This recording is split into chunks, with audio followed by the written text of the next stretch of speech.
Perfeito. Começamos então a gravação. Bem, boa tarde, Stefânia, Mireille, Luiz Rufato.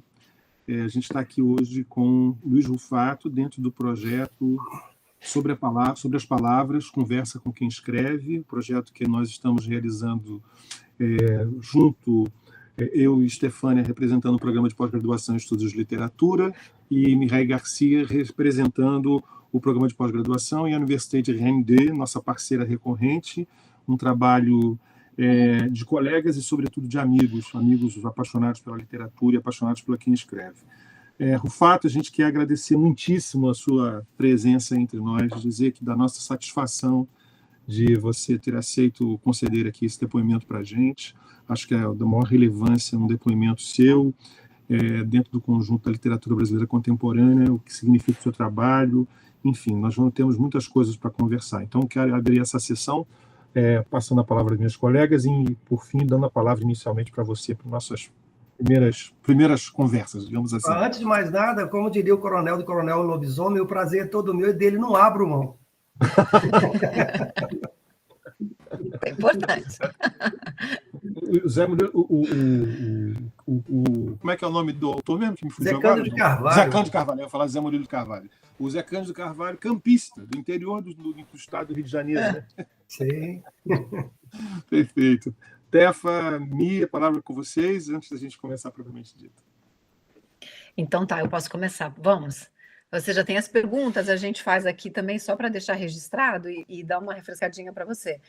Começando um pouco assim mesmo, fazendo essa retrospectiva, a gente propôs essa pergunta pensando que mais de 2 décadas depois da publicação de Eles Eram Muitos Cavalos, né, um livro que marcou e continua marcando muitos leitores e leitoras, o livro continua sendo uma obra ímpar em nossa literatura. Como é que você vê hoje esse livro, né? Olhando um pouco para trás e também situando junto a outras coisas que depois foram aparecendo da sua obra, né? Então, bom, antes de mais nada, agora sério, né? É um prazer enorme estar com vocês aqui. Eu agradeço muitíssimo a esse convite. Bom, na verdade, Eles Eram Muitos Cavalos, ele para mim, ele representa várias coisas, né? Primeiro, ele representa, de certa forma, a minha entrada na literatura, né? Porque eu havia publicado 2 livros antes, né? Que é o História de Remorso e Rancores e Os Sobreviventes, mas esses 2 livros eu nem mais coloco na minha bibliografia, não porque eu os rejeite, mas porque eles foram incorporados ao Inferno Provisório. Então, para todos os efeitos, para mim, a minha estreia realmente se dá com Eles Eram Muitos Cavalos. Então, assim, é o meu livro de estreia, é o meu livro que, de alguma maneira, que conseguiu o maior número de leitores. Eu creio que é o livro que o maior número de leitores, que até hoje ele que consegue ter esse recorde no meu caso, né? É o livro que foi mais traduzido, né? E é o livro que, para mim, ele representa também uma espécie de origem, de origem de um manancial que vai dar em todos os outros livros. Todos os outros livros que eu publiquei a partir daí, eles, de uma maneira ou de outra, estão já no Eles Eram Muitos Cavalos. Porque, como vocês sabem, como vocês conhecem o livro, né? Ele, na verdade, é um catálogo de histórias, né? E um catálogo também de formas de contar histórias. Então, para mim, era um aprendizado. Eu estava aprendendo a lidar com a linguagem, né? E também estava aprendendo a como que eu poderia narrar algumas histórias que me interessavam narrar, né? Então, assim, ele tem todos esses aspectos, para mim, de importância, né? Tudo isso aí, para mim, é fundamental. E o fato de ele ainda hoje ser lido e ainda hoje ser, de alguma maneira, estudado e, de alguma maneira, também ser reconhecido, claro, me dá um enorme prazer, por um lado, né? Mas, por outro lado, me dá uma profunda tristeza também, eu confesso, porque, assim, eu acreditava, quer dizer, ainda acredito, né? Eu acho que acredito ainda, como cidadão, que a literatura ela deveria ter um papel para além da leitura. Quer dizer, evidentemente que a literatura é literatura antes de tudo, ela tem esse papel e ela não deve ter outro papel além desse, mas como ela retrata uma determinada circunstância, que é um tempo e um espaço específicos, eu imaginava, como cidadão, né, que ao longo do tempo, essas questões que eram colocadas no livro, claro que são questões, de alguma maneira, que elas são transcendentes, mas elas não são transcendentes. Quer dizer, elas são transcendentes por causa da literatura, mas do ponto de vista sociológico, do ponto de vista político, elas não são transcendentes. E eu imaginava, como cidadão, que ao longo com o passar do tempo, essas questões estariam, pelo menos, minimizadas e talvez não resolvidas. Eu acho que não teria essa ingenuidade de acreditar que elas tivessem sido resolvidas, mas que elas tivessem sido encaminhadas para a resolução. E, no entanto, né, como cidadão, eu olho hoje e vejo que aquelas questões todas estão em pauta hoje ainda, o que, para mim, é um fracasso. Assim, para mim, como cidadão, para mim, como alguém que sempre esteve militando na política, não na política partidária, mas na política do dia a dia, de certa forma é um fracasso. Então, por todos esses aspectos, né, o Eles Eram dos Cavalos representa muito para mim nesse sentido. Maravilha, obrigada, Luiz. Mi? Sim. Então, estou seguindo a rota, né, para a gente não descosturar muitas coisas. Então, uma segunda pergunta, Luiz. Como essa experiência de conhecer outras realidades, fora do Brasil, inclusive, impacta o seu fazer literário, que já incorporou o tema do deslocamento em romances como Esse Filme Lisboa, Eu Lembrei de Você? Pois bem, então, na verdade, a questão do deslocamento, ela é um tema, né, que ele está presente no século XXI com a maior importância, não só o deslocamento individual, mas os deslocamentos coletivos. Né? Esse talvez seja o grande tema da atualidade, né, do século XXI. Evidentemente que ao longo do século XX também ele era presente, mas eu acho que não era tão evidente como agora, né? Então, lá atrás, no Eles Eram dos Cavalos mesmo, porque tudo nasce dali, então no Eles Eram dos Cavalos mesmo, essa questão do não pertencimento, do deslocamento já estava presente, claro que de uma maneira fragmentária, de uma maneira talvez um pouco mais diluída, mas ela já estava presente lá. E à medida em que o tempo foi passando e essa questão foi se colocando mais premente, eu comecei, então, a compreender que esse era um tema que eu deveria enfrentar de alguma maneira, né? De enfrentá-lo não só como uma questão do Brasil, mas uma questão que fosse também de outros lugares. Então, o Steve Lisboa, e Lembrei de Você, que nasceu de uma provocação, na verdade, né? Porque vocês sabem, esse projeto, né, do Amores Expressos, ele nasce de um desejo de uma produtora de cinema de ter argumentos para filmes, né, e é incorporado pela Companhia das Letras, e quando se não me engano, eu fui o primeiro ou o segundo autor convidado para fazer esse Amores Expressos. E a mim estava destinado, pelo menos a mim foi digamos assim, sugerido Paris. E eu falei, não, Paris eu não quero. E não por nada, porque eu amo Paris, assim, eu tenho uma paixão, claro, né? A paixão literária, antes de mais nada, e depois, todas as vezes que eu fui a Paris, toda vez que eu vou a Paris, eu choro, porque é muito emocionante. Mas eu falei, não, eu não quero Paris, porque eu queria tratar da questão do deslocamento, da desterritorialização, a partir do meu projeto literário, que é tentar entender isso a partir do Brasil. E então, na época, eu tinha três opções, na verdade. Uma que não me servia, que era Japão, né, por causa dos decassegues, mas eu não tenho ainda hoje nenhuma possibilidade de tratar desse assunto, não sendo uma pessoa que tenha vivenciado essa questão. E sobravam duas outras, que eram os Estados Unidos e Portugal. eu sabia que todo mundo ia querer ir para os Estados Unidos. Então, eu falei, bom, já que todo mundo vai querer para os Estados Unidos, ok, alguém vai para os Estados Unidos. Eu falei, ninguém vai querer para Portugal.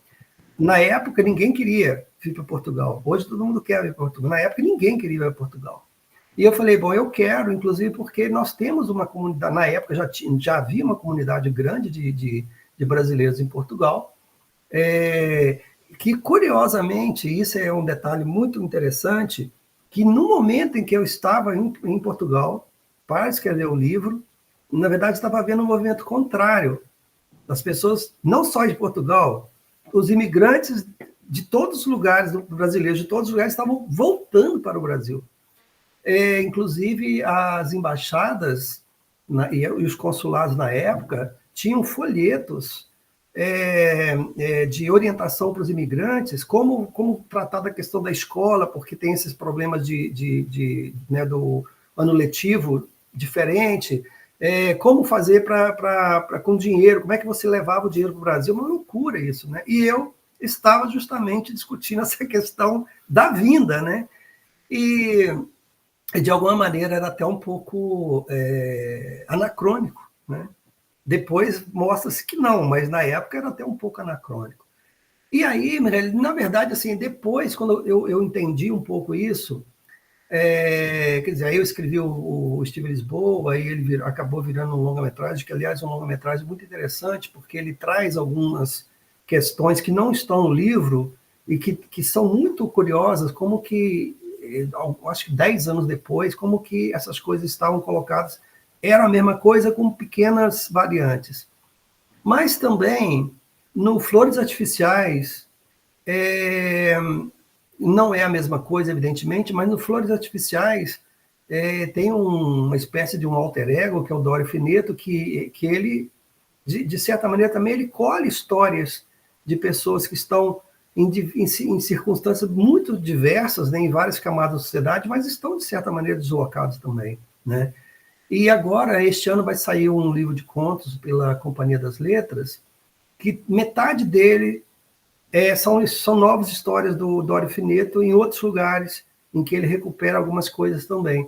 Então, assim, essa vivência, não vou chamar de vivência, porque vivência é uma coisa mais profunda, porque não é uma vivência propriamente dita, mas essa experiência, eu acho que é mais uma experiência mesmo, essa experiência de ter contato com culturas diferentes, tentar compreender como que as pessoas de diversos outros espaços lidam com a mesma questão, né?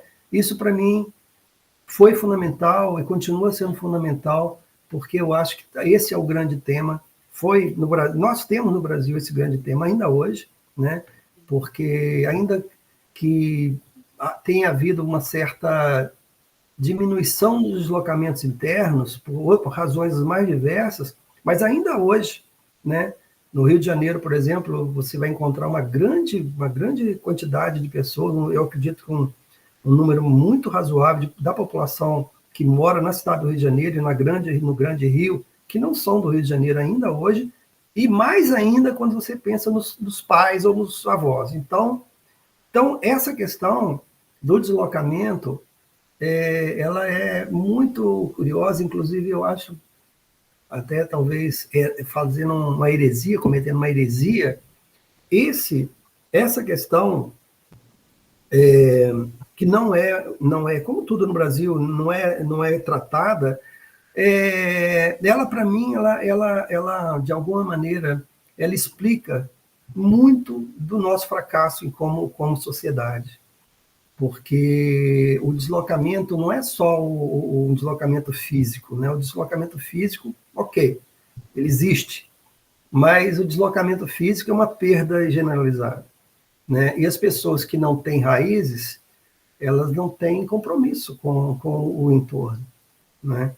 Então, assim, bom, eu não sou daqui, então por que eu vou me preocupar com o lixo que está na rua? Eu não, sabe, esse lixo não é meu. Eu não sou daqui, por que eu vou me preocupar com o meu vizinho? Não sou eu. Sabe, se eu não sou daqui, então por que eu vou me preocupar com o entorno? Por que eu vou me preocupar com a comunidade? Eu não pertenço a esse lugar, sabe? E as pessoas fazem questão de dizer que você não pertence àquele lugar. Lá em São Paulo, por exemplo, eu nunca deixei de ser um mineiro em São Paulo. sabe? Nunca deixei, eu sempre fui São Mineiro em São Paulo.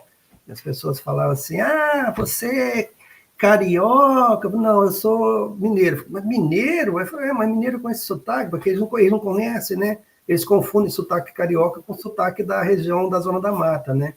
Aí eu, não, eu sou mineiro. É mineiro. Então, assim, é sempre mineiro. Em qualquer lugar que você vá, você é mineiro. Então... E a sua ascendência familiar, não estava no script isso, mas só recuperando? Você tem raiz italiano, misturada? Então, na verdade, assim, eu sou neto de italianos, né? Hoje eu sou o ítalo brasileiro, na verdade, né? E a minha família é de Massanzago, que é uma pequena aldeia perto de Pádua.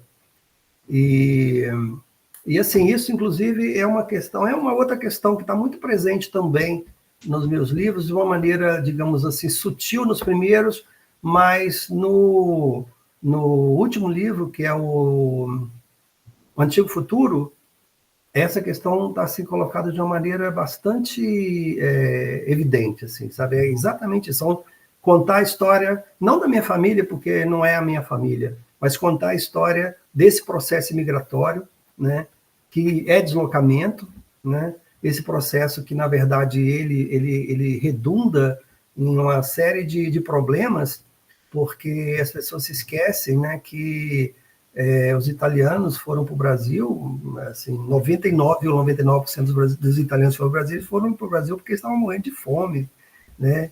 E eles chegam no Brasil, tirando as exceções, eles chegam no Brasil sem nada, né, para tentar viver.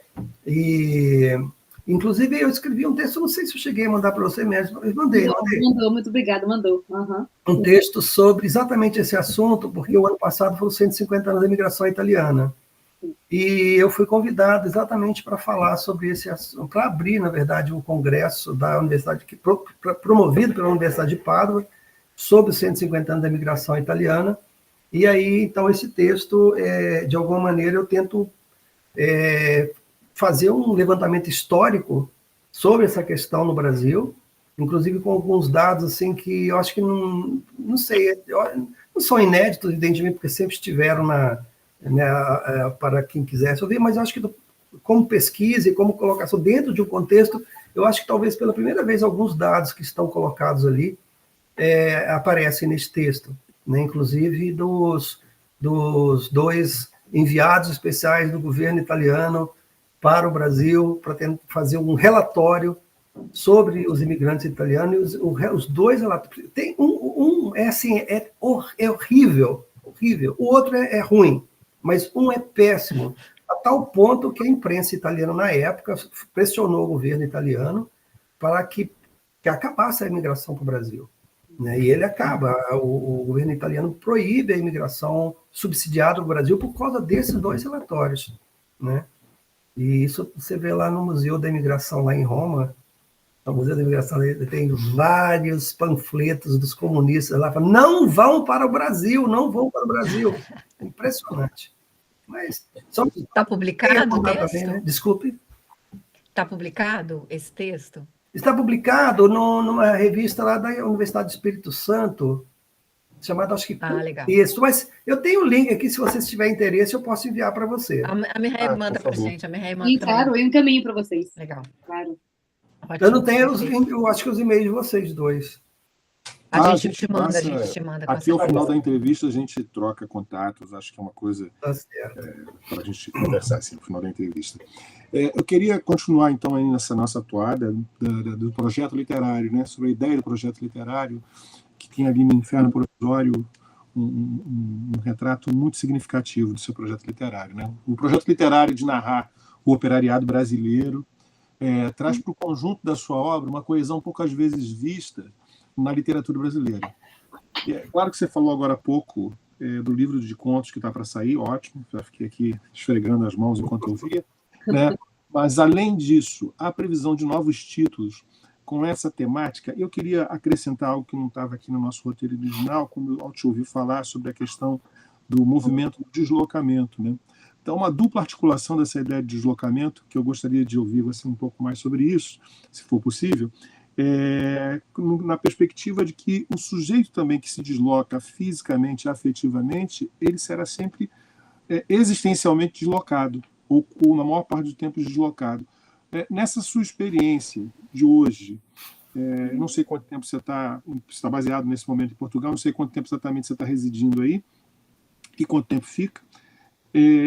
Nessa sua experiência, essa sensação do sujeito deslocado fora do seu lugar, ela lhe visita com alguma frequência? E se ela lhe visita, vira matéria de memória para a literatura? Então, olha que coisa, né? Os meus avós saíram do norte da Itália e foram morar no interior de Minas Gerais, lá num lugarzinho chamado Rodeiro, que é uma colônia italiana lá em Minas Gerais. Aí os meus pais saíram dessa colônia e foram morar em Cataguases. Eu fui morar em Juiz de Fora para estudar, depois eu fui morar em São Paulo. Portanto, né, esse processo de deslocamento não terminou ainda, né? Os meus filhos nasceram no Brasil e moram em Portugal hoje. Então, assim, você vê que esse processo de deslocamento não acabou. E, evidentemente, que essa era uma das grandes questões que, para mim, me incomodavam, porque, assim, se no começo eu achava que eram duas questões diferentes, com o passar do tempo, eu fui percebendo que era uma única questão. Porque, assim, me incomodava muito. Aliás, até hoje, eu acho que essa questão é uma questão que não é muito, muito colocada, que é o seguinte: quando você estuda literatura brasileira, você praticamente não tem essa figura do operário na literatura, nos romances, nos contos. E por uma razão muito simples, é fácil de compreender isso. Porque, assim, veja bem, para você retratar o mundo rural, e foi muito bem retratado no início do século XX no Brasil, por vários autores, assim, o mundo rural, ele permeia, né, ele é permeado, na verdade, de uma certa promiscuidade entre a classe alta e a classe dos trabalhadores. Por quê? O filho do dono da fazenda na época, ele acabava sendo amigo dos filhos dos colonos, então ele, de certa maneira, ele conhecia bem a vida dos meninos que viviam com ele. E isso está muito claro. Sim? É o Morro Velho do Milton Nascimento. Do Milton Nascimento, exatamente aquilo ali. Exatamente, ou seja, vocês vão junto até um determinado momento, e no determinado momento vocês se separam. Só que essa separação, como você conheceu esse primeiro movimento, então é possível você retratar esse primeiro movimento, né? E você vê isso muitíssimo bem colocado no Fogo Morto, por exemplo, no Zé Lins do Rego, que é uma obra-prima, ou mesmo em algum... Eu acho que, vamos falar só do Fogo Morto, tá bom, o Fogo Morto é uma obra-prima. Então ali você percebe claramente que isso era muito bem retratado. E por que não existe o mesmo movimento quando você chega na cidade, no mundo urbano? Por quê? Porque na cidade as coisas são muito diferentes, né? O dono de uma indústria, por exemplo, o filho do dono da indústria, não vai conviver com o operário. Ele não conhece a vida dos operários.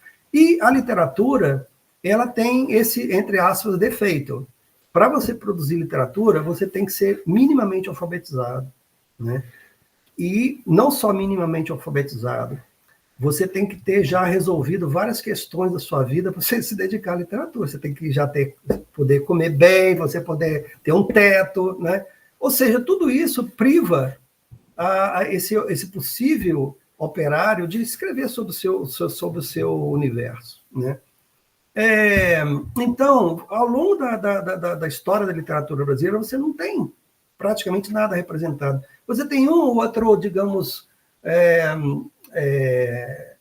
autores que escreveram sobre sindicatos, gente dos sindicatos, etc., que isso não tem a ver com o mundo operário, isso tem a ver com o mundo político, né? O Jorge Amado tem algumas entradas por aí, o próprio Zé Lins do Rego também tem uma entrada por aí no Doidinho. O Armando Fontes tem um livro chamado Os Corumbas também, que tem ali uma entrada no mundo, inclusive no mundo fabril, interessante, né? O Alcântara Machado faz algumas observações sobre o mundo também, mas de uma maneira quase caricata, mas, ou seja, você não tem alguém que realmente entre nesse mundo de uma maneira de verdade, se conhecer esse mundo. E isso Pagu, né? O Parque Industrial ali um pouquinho. Pagu. Então, mas ela também vai mais para o lado, digamos assim, da exterioridade do mundo. Assim, não é o chão de fábrica, não é o chão de fábrica, né? Mas está lá. A Patrícia Galvão também está lá. Ou seja, são autores que, de alguma maneira, eles antecipam essa preocupação, embora eu acho que eles não conseguem ainda entrar nesse chão de fábrica. E isso eu achava muito curioso, porque assim, eu, né, era filho de gente que veio da roça para trabalhar na cidade, uma cidade industrial como Cataguases era. Na época, era uma cidade importante do ponto de vista da indústria têxtil, uma das maiores parques de indústria têxtil do Brasil. E convivendo ali nos bairros operários, etc. e tal, convivendo com aquelas pessoas que migravam para São Paulo, etc. e tal, eu comecei a pensar, puxa, mas onde estão essas pessoas na literatura brasileira? Né? Elas não estão. Muito bem. E aí eu comecei, então, a pensar, assim, ousadamente, falar, um dia talvez eu escreva sobre isso. Nessa trajetória, eu acabei me encontrando com a literatura do Ronivaldo Jatobá, que, para mim, é o primeiro autor que realmente ele vai e ele conhece o mundo operário de verdade, e ele, então, escreve sobre o mundo operário, inclusive de uma maneira, eu acho, muito, muito interessante. É um bom escritor escrevendo sobre esse tema. E eu falei, olha, isso é possível fazer. Isso é possível. Então, se isso é possível, eu vou tentar fazer, né? E aí, eu não sei se consigo ou não, mas, de qualquer maneira, eu tentei trilhar esse caminho. E, aí eu não esqueci da sua pergunta não, tá, André? E, ao mesmo tempo, eu comecei a perceber que essa ideia, né, de escrever sobre o mundo operário estava intrinsecamente ligada à ideia do deslocamento. Por quê? Porque o Brasil, até a década de 50, era um país rural. Ele se torna um país industrial a partir da década de 50. E como que ele se torna industrial? Com esses enormes deslocamentos para o Rio de Janeiro e São Paulo, né? Em outros lugares, de Volta Redonda também, sabe? Mas basicamente esses dois lugares do começo, década de 50 e 60. Então, e o que são esses deslocamentos? Né? Esses deslocamentos são exatamente isso que você falou, assim, uma perda total da sua existência. Assim, você tem que, quando você faz esse movimento, na verdade, você tem que se reinventar como pessoa. Porque a comida é diferente, as pessoas são diferentes, os lugares são diferentes, o clima é diferente, tudo é diferente. E você tem que tentar se colocar nesse lugar totalmente diferente, né? Então, quando eu percebi que esses dois digamos, assuntos, eles convergiam, aí que eu consegui compreender melhor qual que seria o projeto que nasce, na verdade, com o História de Amor, Cores e os Sobreviventes. Depois vai dar os 5 volumes lá do Inferno Provisório, até, finalmente, naquele volume do Inferno Provisório. Mas ele está aí presente em todos os outros livros. Está no De Mim Já Nem Se Lembra, é isso, né? Essa questão, né? O Steve Lisboa, de alguma maneira, também é um pouco enviesada, mas né? Isso está presente no Verão Tardio, está presente muito no Antigo Futuro. E, enfim, é um assunto, né, que, de alguma maneira, iniciado, eu não tinha como mais fugir dele, porque ele era realmente assim, o grande assunto para mim. Esse era o grande assunto para mim. E é curioso, porque, se você perceber, a literatura americana do começo do século XX, ela já estava muito entrando nesse mundo, né? Talvez isso tivesse relação na experiência norte-americana com o processo de desenvolvimento industrial do próprio Estados Unidos, que com se certeza. dá um momento antes, né? Então, com isso certeza. evocaria a produção. Você estava falando sobre esse movimento de retratar o operariado, e me ocorreu aqui que no universo da prosa, na prosa dramatúrgica, a gente tem um teatro muito significativo produzido pelos anarquistas, que estavam vinculados, né, a essa realidade do operariado em São Paulo. Tem uma coletânea. Sim. Você já chegou a travar contato com ela? Conheço. Do Arnone Prado, ele fazia um... Sim, mas você percebe, André, que essa literatura que não só, né, do teatro, mas existiram contistas daquele momento também e tal, só que essa literatura é uma literatura programática, né? Ela é uma literatura programática, e era exatamente o que eu queria fugir, porque a literatura programática, ela tem um problema, né? Ela está vinculada a uma ideologia de mudança, de modificação de um estado de coisas, e ela está muito mais preocupada, então, com essa, digamos assim, com essa militância, do que propriamente em fazer literatura. E o que para mim era muito caro, que eu acho que essa literatura programática ela é muito datada, ela serve para um lugar específico. E se você consegue fazer da literatura, né, ela transcende. E, portanto, ela não vai servir só para fazer alguma coisa específica num momento e num tempo certo, num espaço certo, mas ela poderia, em tese, ela abarcar o maior número de pessoas, independentemente de que lugar que estão na sociedade e independentemente de tempo em que ela ocorre, né? Então, eu conheço a literatura anarquista, e não só anarquista, tem uma literatura comunista ali também, um pouco desse período aqui, principalmente ali da primeira década do século XX, segunda década do século XX, e mesmo dos comunistas fazendo depois, ali na Paim, tem várias ali, tem inclusive as mulheres fazendo, ali na Paim é a mais conhecida, mas tem uma sergipana também muito interessante, como é que é o nome dela? Esqueci o nome dela agora. E fazendo literatura programática, como o Jorge Amado fez literatura programática, Subterrâneo da Liberdade, por exemplo, né?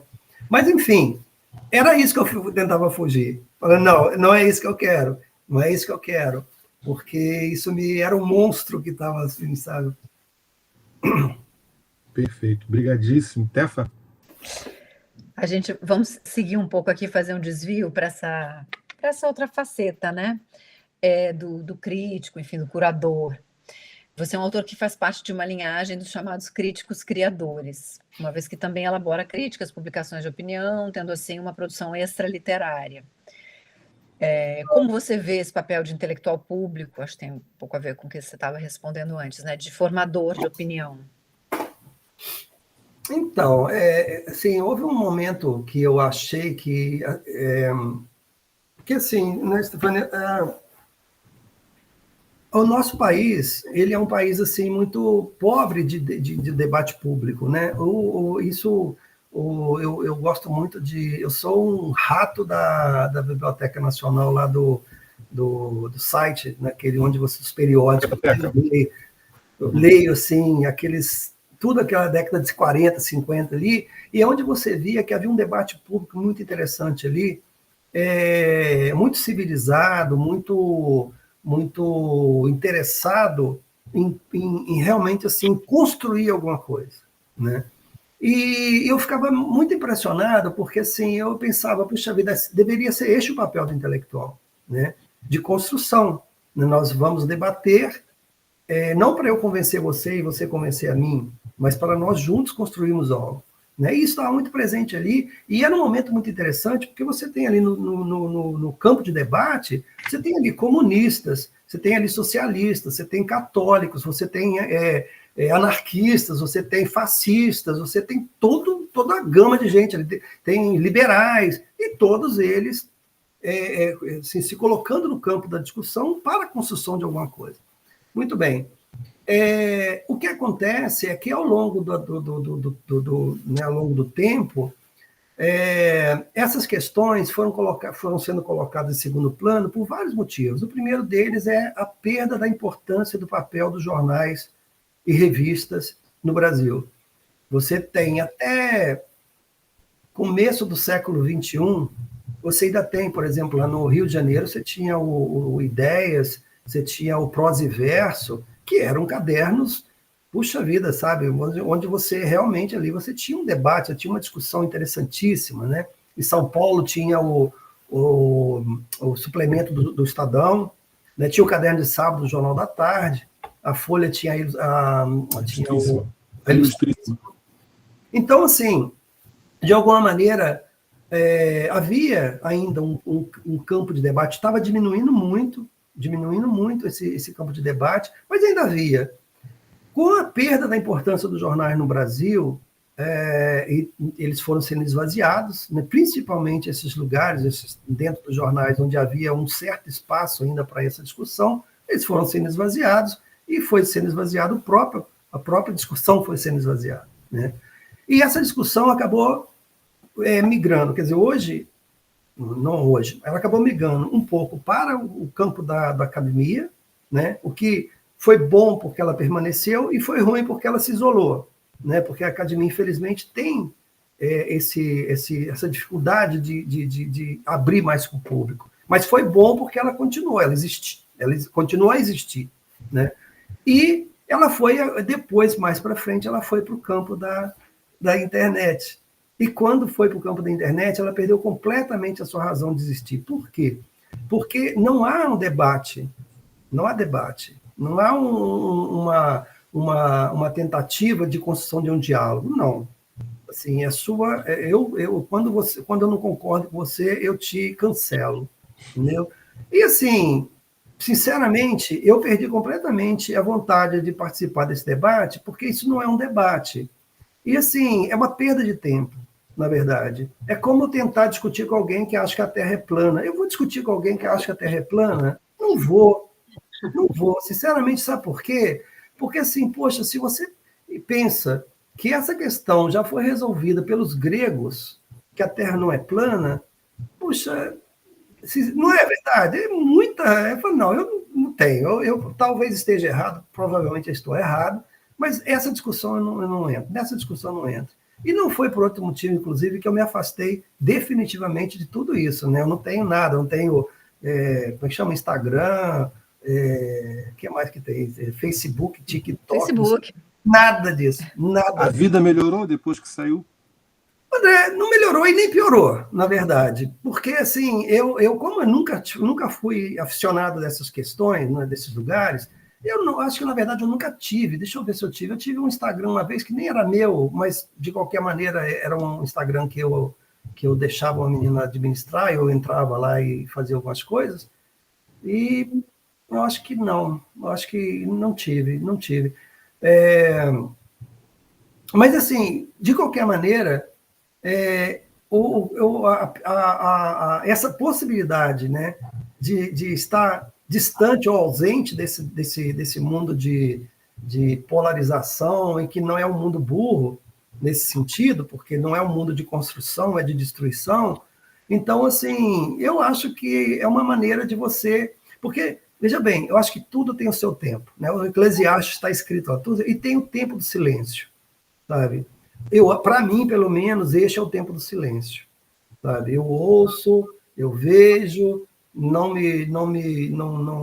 opino a respeito de absolutamente nada, e estou vendo só. É o meu silêncio, é o tempo do meu silêncio. Inclusive, todo mundo acha, quando fala assim, o Luiz Rufato está morando em Portugal, onde lá em Lisboa? Você imagina, é o único lugar que eu não quero morar, em Lisboa, sabe? Eu moro num lugar que você não tem ideia. Sabe quantas casas moram? Tem 12 casas. Eu te falo, tem 12 casas onde eu moro, sendo que 12 estão vazias. Vou falar, Stefania, vou fazer nada, chama Casais da Bica. Né? Casais da Bica é como no italiano tem os casais, né? Não são nem aldeias, não sei nem como chamar isso. No Brasil, eu não sei se tem algum nome isso. E que fica perto de uma aldeia, está a 3 quilômetros de uma aldeia que tem 2.000 habitantes. Que fica 15 quilômetros da aldeia, né? Eu estou a 3 quilômetros da aldeia, a aldeia está a 15 quilômetros da cidade mais próxima, que tem 35.000 habitantes. Então, eu e meu gato, não tem, olha o silêncio absoluto, total absoluto. Eu só vejo gente quando eu quero, aí eu vou a Lisboa, aí tomo... Vou em Lisboa não para ver pessoas, assim, eu vou a Lisboa para ver gente, assim, multidão. Aí eu fico cansado, aí eu volto para cá e fico quieto aqui. Tem internet. Não, isso, claro, internet, claro, mas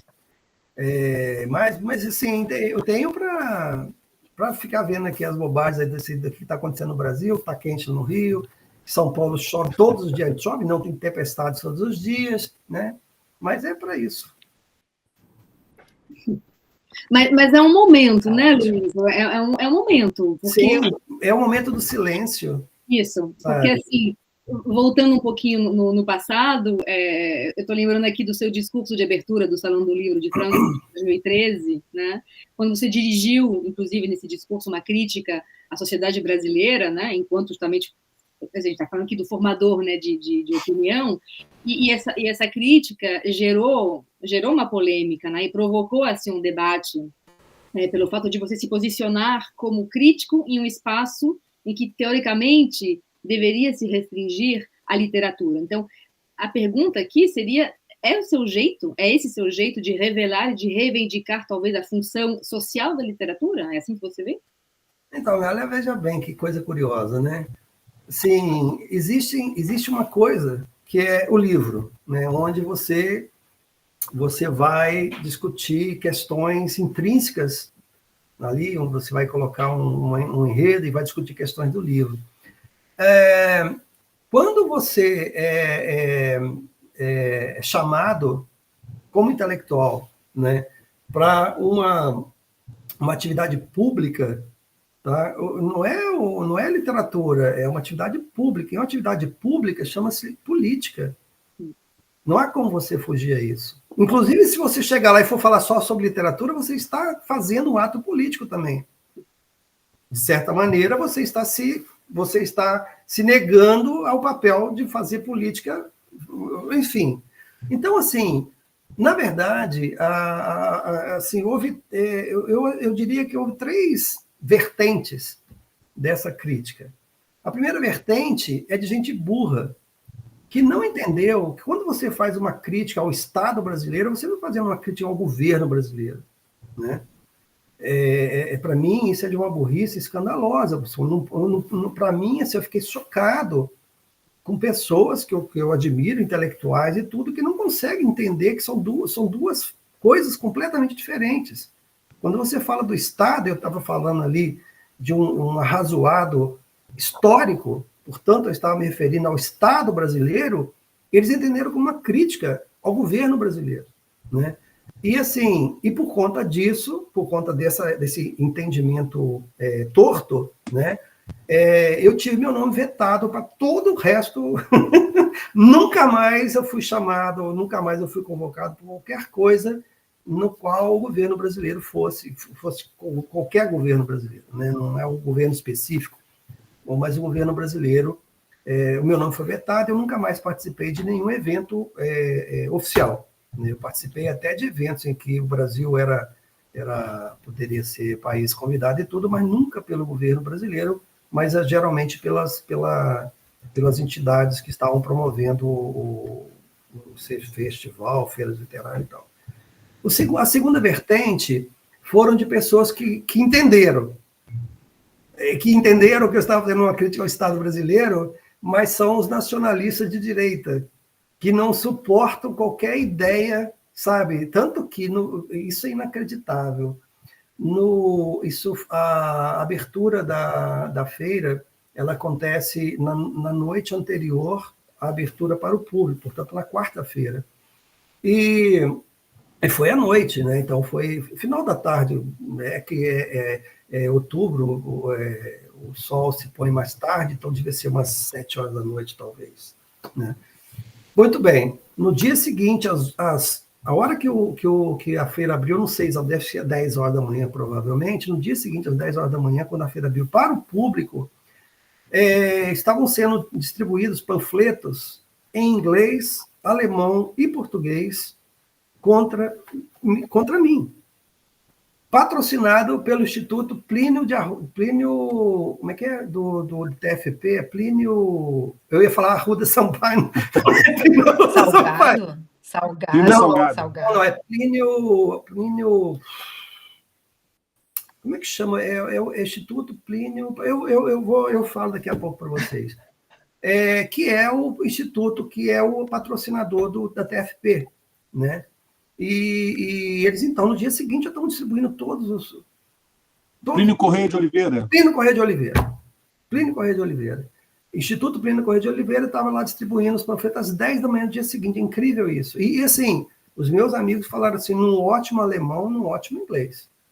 Assim, o texto perfeito. Muito bem.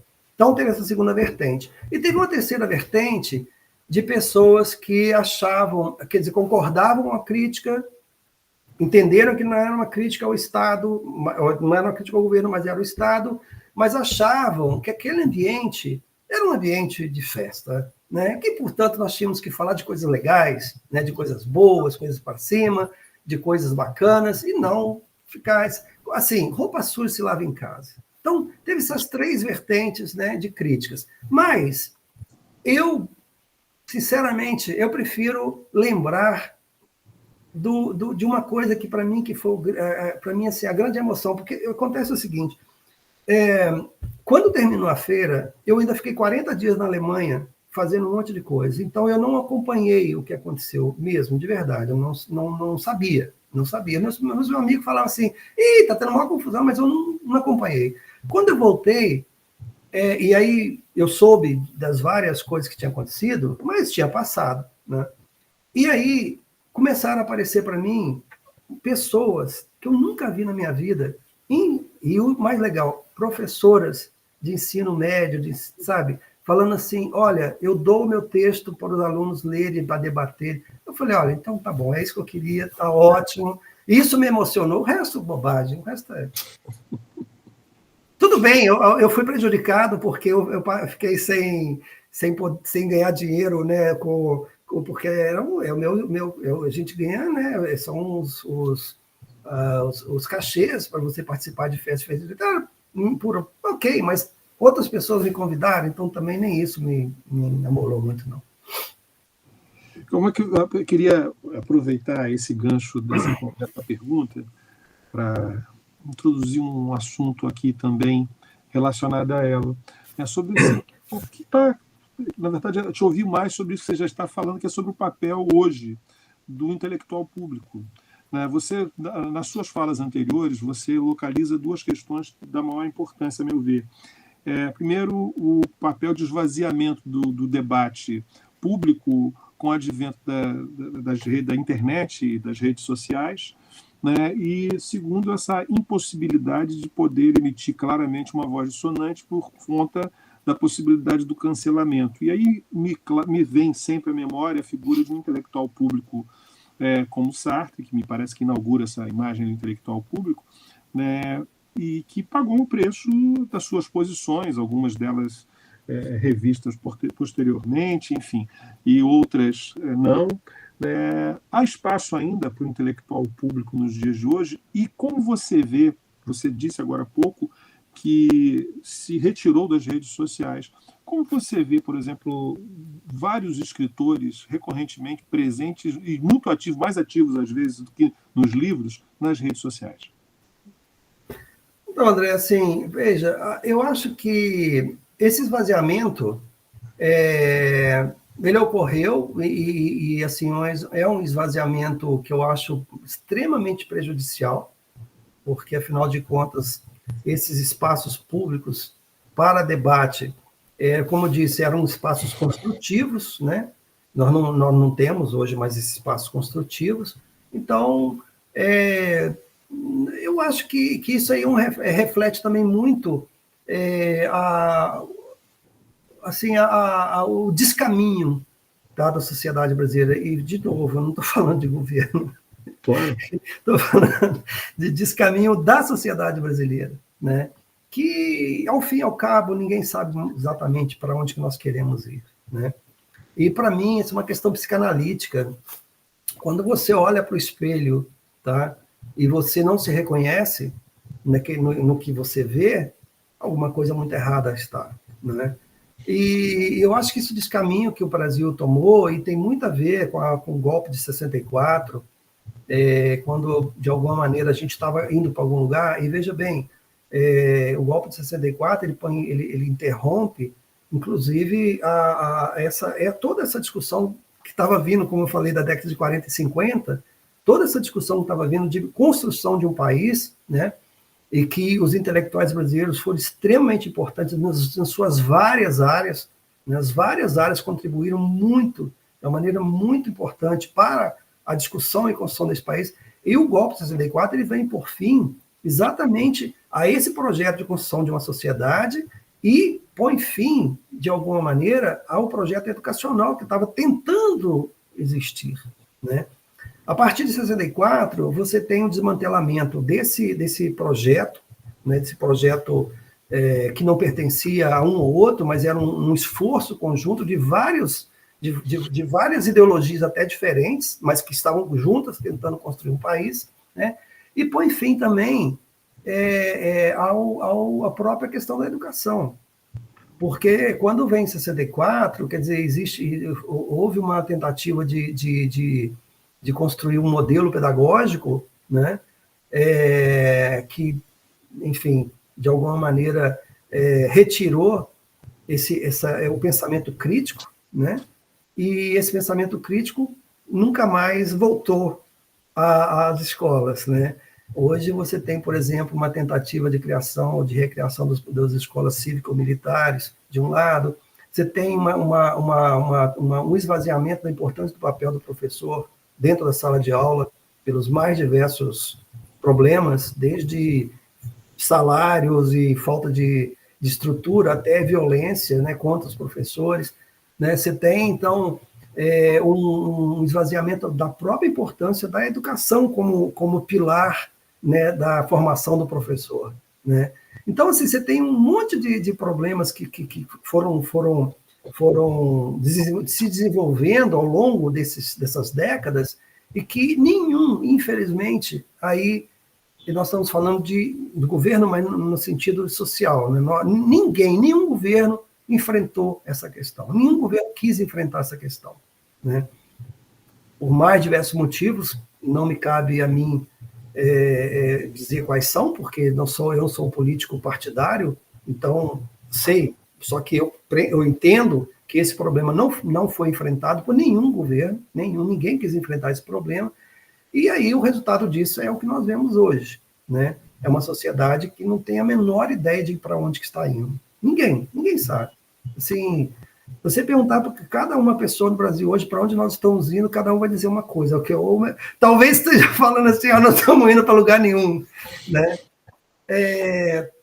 Então é isso, quer dizer, e quanto aos colegas que estão, de alguma maneira, presentes nas mídias sociais, eu não posso falar porque eu não acompanho.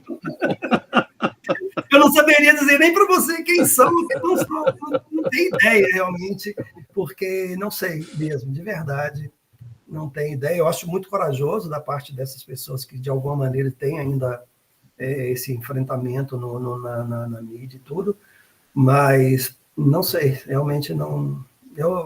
como eu disse, realmente eu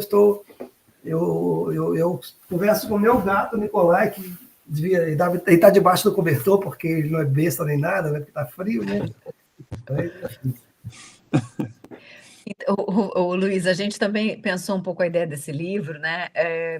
Por um lado, tem uma inflação assim de gente falando o tempo todo, quase sempre as mesmas pessoas, participando das mesmas feiras, os eventos, enfim, o entorno da literatura, e por outro lado, ou então, quando lança um livro, né, tem um pequeno debate e tal, mas a gente queria também tentar compor um retrato dos mais experientes a alguns mais jovens, que pudesse realmente ser um espaço em que a gente pudesse ouvir mais, e não só fazer uma conversa muito rápida ou muito pautada, enfim.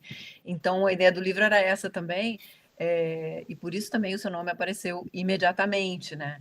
Porque justamente a gente também queria pensar essa questão da leitura, que é um drama, eu acho, para a gente, inclusive nós professores em sala de aula, que temos alunos em curso de letras que não têm vergonha de dizer que não leem, não gostam de ler, né? Então, uma coisa assim muito cotidiana, diária e imediata para a gente.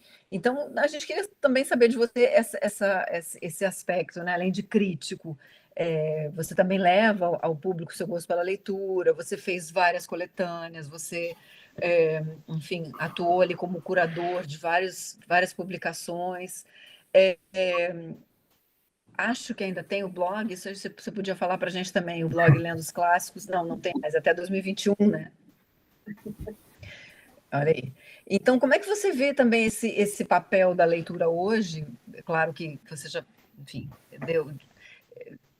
já deu um retrato bem duro sobre isso, mas, enfim, como é que também a gente está, né, diante disso, se relacionando e podendo talvez transformar alguma coisa, né, nesse cenário, né? Então, isso, na verdade, assim, é uma questão de política pública, né? Isso é uma questão de uma decisão, e também não é uma decisão de governo, é uma decisão da sociedade, né? E assim, o que eu vou falar agora é leviano, porque eu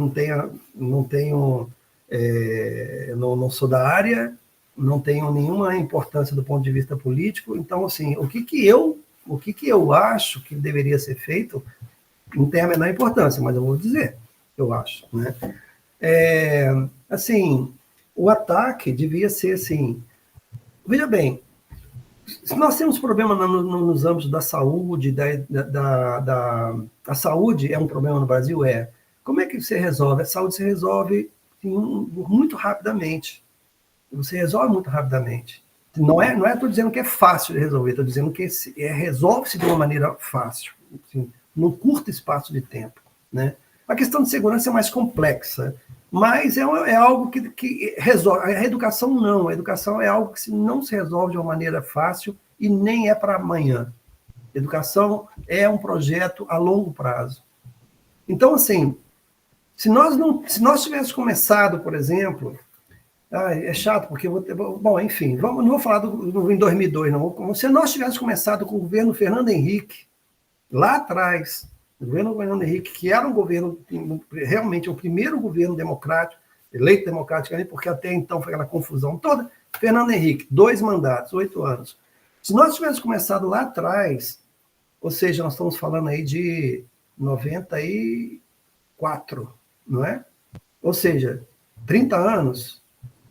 Ou seja, nós teríamos uma geração já resolvida o problema da educação. Uma geração, 30 anos. Não teria resolvido totalmente, claro que não, mas, puxa, já estaria muito bem encaminhado. Exemplo, que é sempre bom a gente tentar exemplo, né? 1974, Portugal. O país tinha 35% de analfabetos. 35%. E eu acredito que se você fosse ali vendo direitinho ali, você devia ter mais pelo menos uns 30% de analfabetos funcionais, né? E hoje, vocês sabem, Portugal é um dos países que melhor resolveu a questão da educação na Europa. Imagina, nós estamos concorrendo com França, com Inglaterra, com a Alemanha. E é impressionante. Como que foi isso? Uma decisão da sociedade. A sociedade sentou e falou, vamos resolver esse problema? Vamos. E como é que resolve esse problema? Olha, é o seguinte, não adianta começar na universidade. A universidade ela é a ponta final. Temos que começar aqui, ó, criança. É o dia inteiro na escola. É de 8 da manhã às 5 da tarde. Vocês falam assim, poxa, aqui em Portugal não tem criança, né? Tem, só que elas estão na aula. Não estão na rua, estão na aula.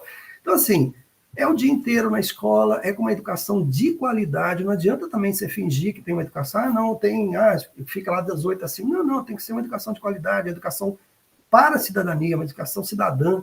Né? Parece que é uma conversa fiada desse negócio de educação cidadã, mas é educação cidadã, sim, sabe? Com professores bem remunerados, bem formados. Não adianta também se formar eu brincava lá, daqui a pouco, no início, agora deve ter, assim, farmácia São José, não, farmácia e faculdade de letras São José. Porque assim, você podia fazer uma farmácia e uma faculdade de letras junto, nenhum problema, a ponto de ter escola de EAD de dança à distância. Imagina que legal, dança à distância. Então, assim, não, de verdade, assim, fazer uma educação de qualidade, com professor bem remunerado, com professor bem qualificado, com o papel dele muito claro dentro da sociedade, a importância que ele tem dentro da sociedade, sabe? Dar o devido valor ao professor, né? E aí, sim, à medida que você fosse construindo isso, você chegava até na universidade. Aí, ok. Mas isso é para quê? Uma geração, no mínimo, para começar a conversa. No mínimo, uma geração. Mas a dúvida é, alguém está interessado em resolver esse problema? Não sei. Mas você, na sua fala agora, você chama a atenção o seguinte, você usa, e eu estou tentando citar, fazer uma aspas da sua fala, a sociedade decidiu. Exatamente, quando você fala que a sociedade decidiu, né, a gente tem um segmento muito específico que decide, que é quem decide as políticas públicas, né? Ou seja, a gente retorna ao mundo da política. Sim. Parece que houve uma, em função de tudo que a gente tem vivido no mundo, não é uma prerrogativa exclusiva do Brasil, ao meu ver, parece que a gente tem vivido um tempo de um abandono da política, como se o mundo fosse gerido fora do âmbito da política. Sim. Então, quando a gente olha para a degradação do Congresso Nacional Brasileiro, né, e falo assim, sem nenhuma preocupação ao dizer isso, porque qualquer pessoa minimamente crítica vê isso. Né? Na atual circunstância, por exemplo, que a gente vive no Brasil, no atual momento histórico no Brasil, você tem uma parcela majoritária das forças de oposição pedindo anistia a uma tentativa de golpe, está evidente, a meu ver, que dificilmente, isso para ser gentil, dificilmente haverá qualquer tipo de mudança nas gerações futuras. Por outro lado, há uma impregnação via também redes sociais, né, no que diz respeito a uma ideia do um sujeito empreendedor, né, que tomou as consciências de uma maneira que as pessoas não percebem como elas ficam escravas. Como resistir diante disso? É claro que é uma pergunta simples, inclusive, de se fazer, mas essa conversa está tão instigante que eu não resisto a querer te ouvir sobre isso. Então, por favor, se você puder falar. Não, André, você tem toda a razão, mas veja bem, olha, quando houve aquele inacreditável espetáculo do golpe contra Dilma Rousseff, eu e a minha filha, eu assisti do primeiro ao último voto.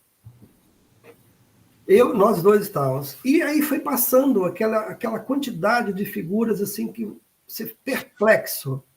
Inclusive, né, o ex-presidente fazendo apologia à tortura. Aí aquele desfile, e de repente, uns meus amigos falavam assim, nossa, esse é um absurdo, você viu o que é o Congresso Nacional? Eu falo, gente, vocês não estão entendendo, isso não é o Congresso Nacional, isso é o Brasil. Aquilo lá era o desfile do Brasil. O Brasil é um país assim, é um país muito problemático, é um país racista, assim, todos que eu digo assim, não adianta você falar, não, o Brasil não é um país racista, é um país homofóbico, falar, puxa vida, mas o Brasil não é um país homofóbico, imagina, né, tem aquela festa enorme na Paulista e tal. Sim, gente, é o lugar onde se mata mais pessoas por orientação sexual no mundo. Como é que você fala que não é? Né? É um país machista, sabe?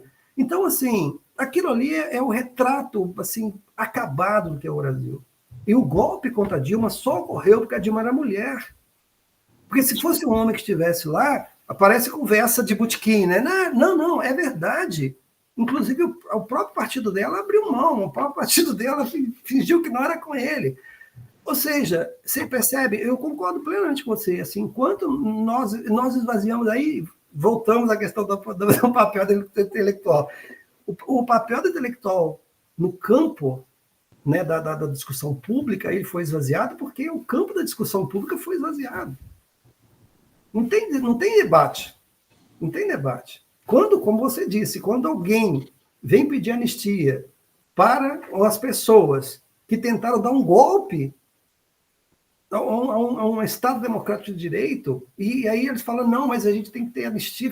Mas espera aí, como assim vocês estão pedindo anistia num Estado democrático de direito porque vocês tentaram acabar com o Estado democrático de direito? Eu não entendo.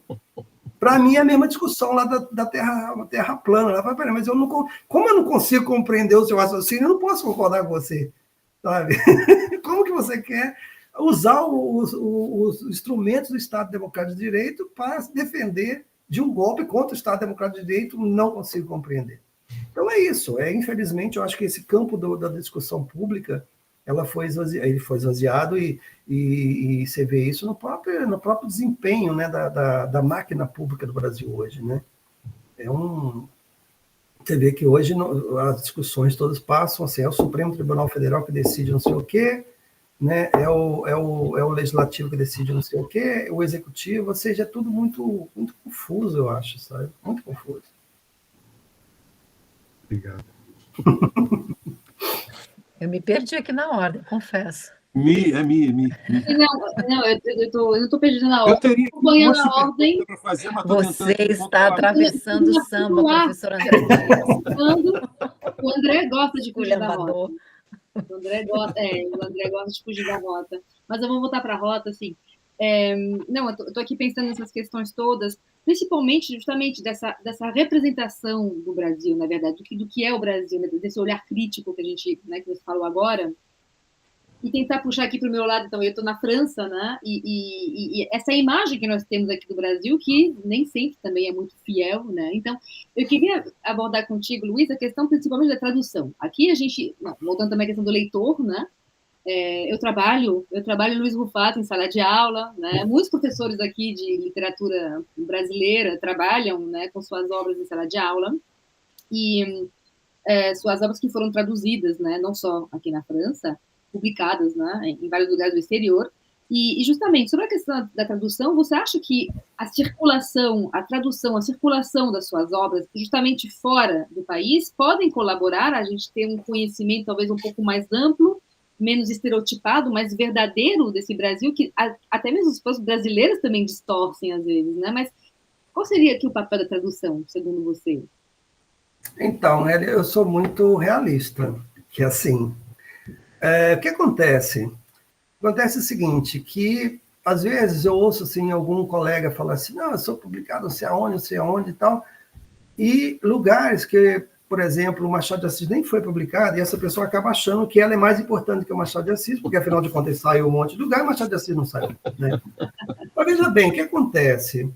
Eu tenho um livro publicado em 16 países. Eu sou desconhecido em 16 países. Quem me conhece nos 16 países? Geralmente são nichos na academia, no caso, né? Ou leitores assim que se interessam por coisas exóticas, diferentes. O Brasil é exótico, não é?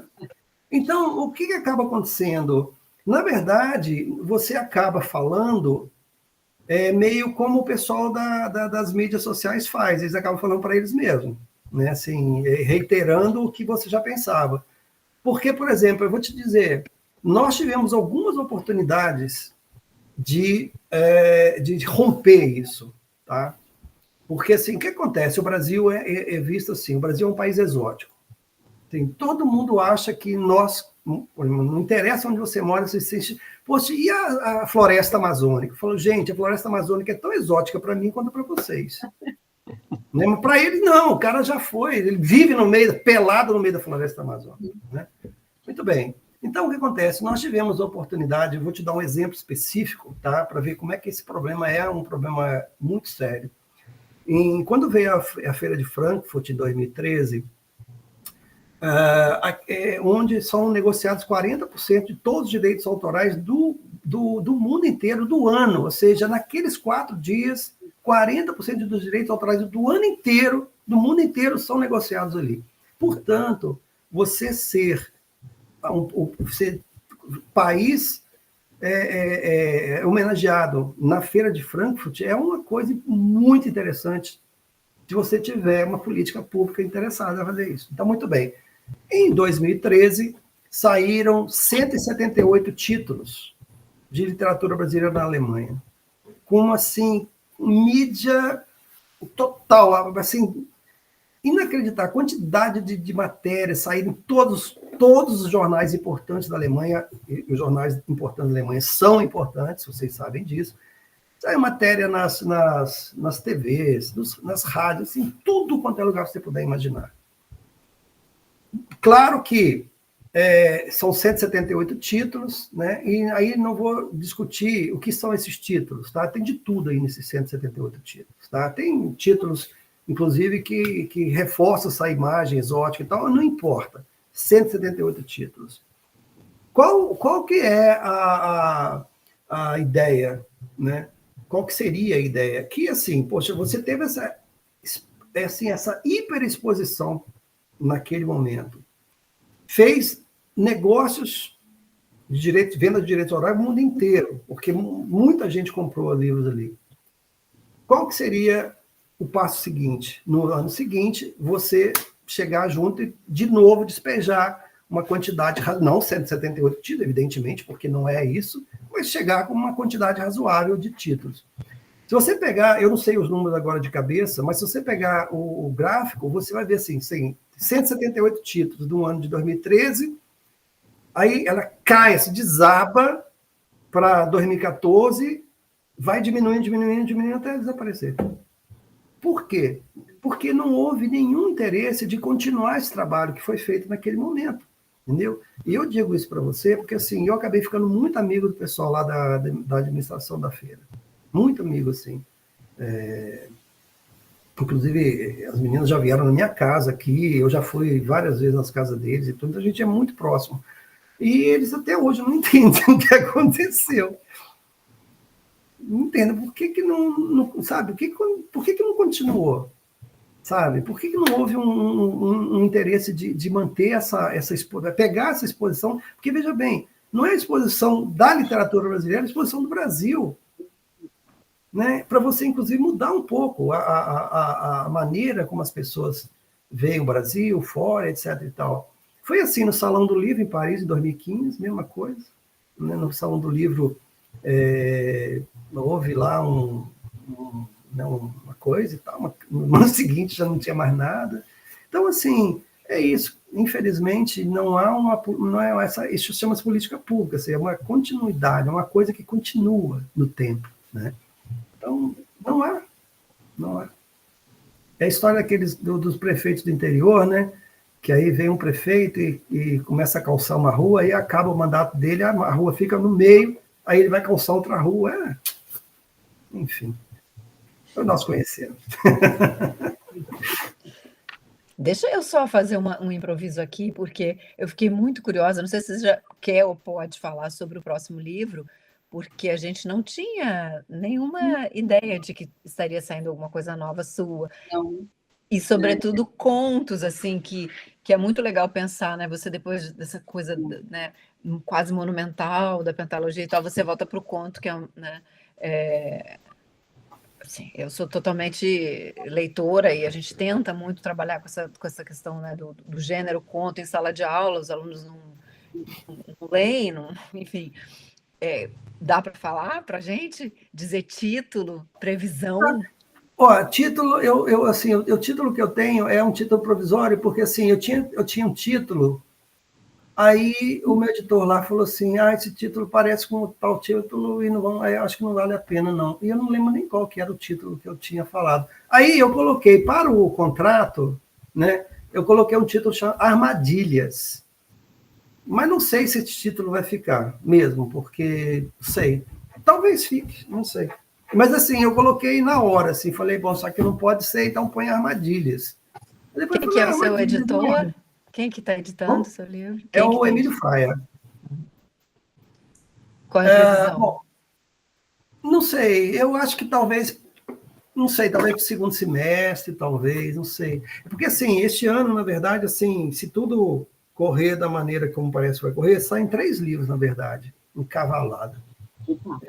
Um livro, não sei, eu nunca sei essas coisas de infanto-juvenil, não é infantil, é infanto-juvenil, talvez, pela Maralto, que são 3 histórias, acho que chama 3 histórias, não sei como é que chama o livro, 3 histórias de... Eu tinha colocado um título, 3 histórias escolares, eu acho que alguma coisa assim.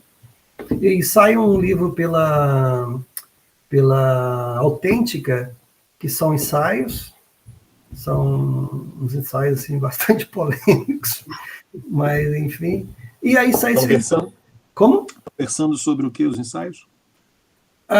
Ele tenta, depois que eu fui montar o livro, que eu falei, eu tenho que fazer uma coisa que faz sentido, né? Então, assim, ele começa com um texto sobre o Alencar, tentando demonstrar como que o Alencar pautou a literatura brasileira, quando ele faz aquela série ele coloca o programa dele, né? Olha, literatura sertaneja, que deu no regionalismo, literatura urbana, que, né, deu no urbano mesmo. Enfim, então... Mas é aquele seu texto, como Porque Sou Romancista? Mais ou menos. Não é aquele não. Será que é aquele? Será? Agora eu fiquei na dúvida. Acho que não. Não, porque aquele já é um clássico para a gente.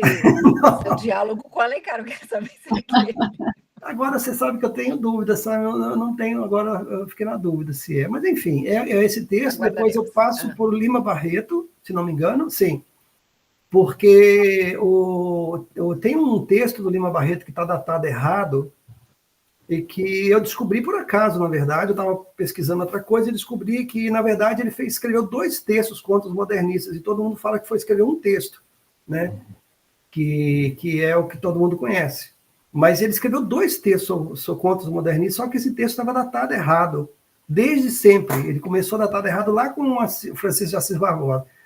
E todo mundo repetiu o erro dessa datação, então eu coloquei esse texto na data certa, e aí mostra como que ele estava falando do Antônio Ferro, que é o sujeito lá que aparece na revista Clarkson e tal. Então, esse segundo texto, depois eu passo, se não me engano, para a Júlia Lopes de Almeida, que esse texto é um texto longuíssimo, que eu apresentei na Academia Brasileira de Letras.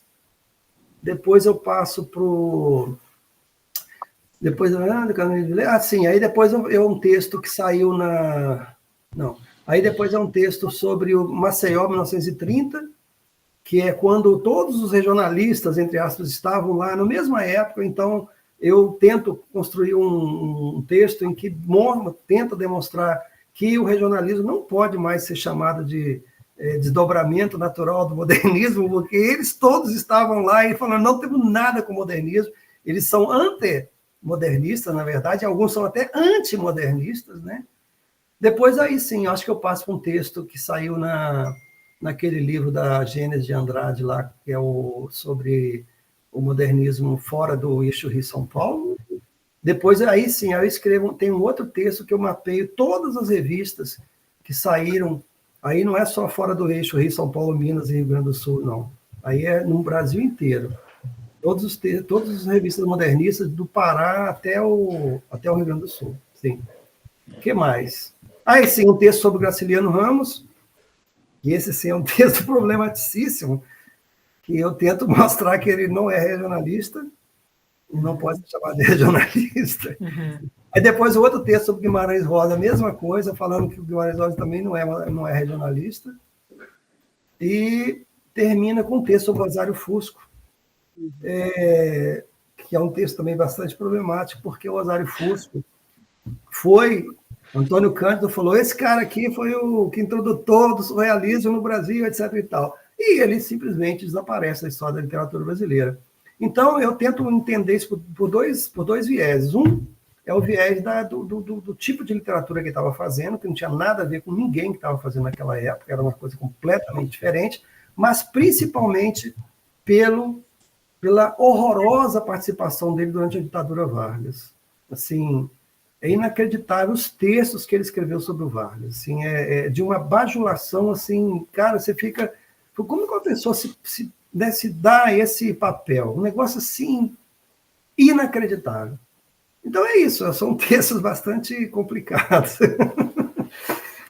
Tá suculento. Aí o livro de contos, né, que é esse livro de contos, que metade dele são contos esparsos e metade dele são mais 6 ou 7 histórias do Dório Fineto.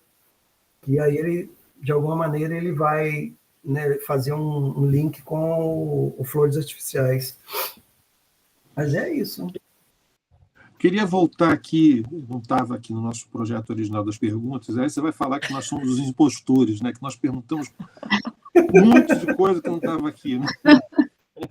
Mas é que é uma conversa tão agradável e tão instigante, a gente acaba se permitindo sair um pouco do roteiro.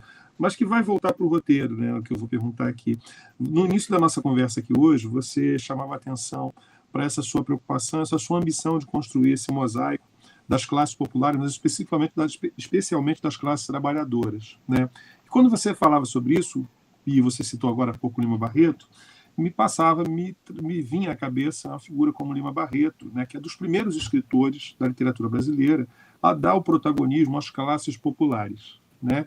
Não necessariamente aos operários, mas às classes populares. Uhum. E aí eu te pergunto, né, dentro da tradição literária, a literatura que você produz, você vê ela, de alguma maneira, inscrita como uma espécie de donatária de algum desses que vieram antes de você, que estão aí no panteão da literatura brasileira hoje? Lima Barreto... Primeiro, André, essa pergunta é capciosa, né? Porque eu me colocar não é... Não.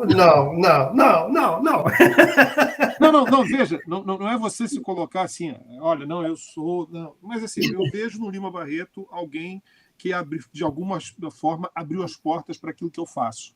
Por exemplo, nesses termos. Não nos termos de comparativo, talvez eu que tenha me expressado mal, você improvisar. Não, é assim, olha, na verdade, assim, eu acho que eu, como escritor brasileiro, né, hoje, eu acho que, assim, eu tenho quase que... pode ser uma ideia até boba, ideia ingênua, romântica, até ultrapassada. Mas eu acho, assim, eu, como escritor brasileiro, eu tenho, de alguma maneira, que me nadar nas águas da literatura brasileira. Né? Então, assim, eu não consigo, de novo, posso ser ingênuo, talvez, até besta mesmo, eu não consigo, às vezes eu vejo alguns colegas falando assim, olha, eu não leio literatura brasileira e tal, e eu fico meio chocado com isso, porque eu penso o seguinte, pô, quando você se exprime numa língua, né, nossa língua, que o português do Brasil, a língua não é só uma forma de expressão escrita, ela é uma forma de expressão ideológica, né? Então, portanto, de alguma maneira, quando você se exprime em português do Brasil, você, de certa maneira, está levando com a língua um monte de coisa, uma visão de mundo, né? E como que você pode abrir mão, né, da visão de mundo anterior para construir a sua visão de mundo? Eu acho muito estranho, eu não estou criticando ninguém nem nada, não, eu acho realmente estranho. E eu me coloco numa posição exatamente oposta. Quanto mais, eu acho assim, que o Antônio Cândido não deixa de ter razão quando ele fala lá que a literatura brasileira é um ramo pobre, de uma literatura pobre, da árvore da literatura europeia e tal. Ele não deixa de ter razão. Agora, veja bem, essa literatura pobre, ela deu, na minha opinião, um dos maiores escritores de todos os tempos, em qualquer língua, que é o Machado de Assis. Então, assim, bastava isso, né, para eu falar, opa, eu faço literatura brasileira, sabe, na mesma árvore, no mesmo galho, pelo menos, que o Machado de Assis, né? Então, assim, quando você me pergunta isso, claro, eu entendo a sua pergunta, mas veja bem, para mim, muito mais importante do que a temática que eu escolhi, e a temática que eu escolhi, né, essa que nós estamos conversando sobre ela, para mim, muito mais importante do que isso, foi compreender a forma que eu vou me expressar para escrever sobre essa temática. Então, assim, eu tenho muito mais apreço no sentido literário, né, ao Machado de Assis do que ao Lima Barreto. Não estou, de forma alguma, não estou comparando um com o outro de forma alguma. Mas, assim, se eu tivesse que eleger alguém que emulou, ou por quem eu me sinto gratificado nesse sentido, seria pelo Machado de Assis. E por vários autores que nem tratam dessa questão desse tema específico, né? Por quê? Porque eu aprendi com eles a importância da forma. O Machado de Assis é um formalista. Ele é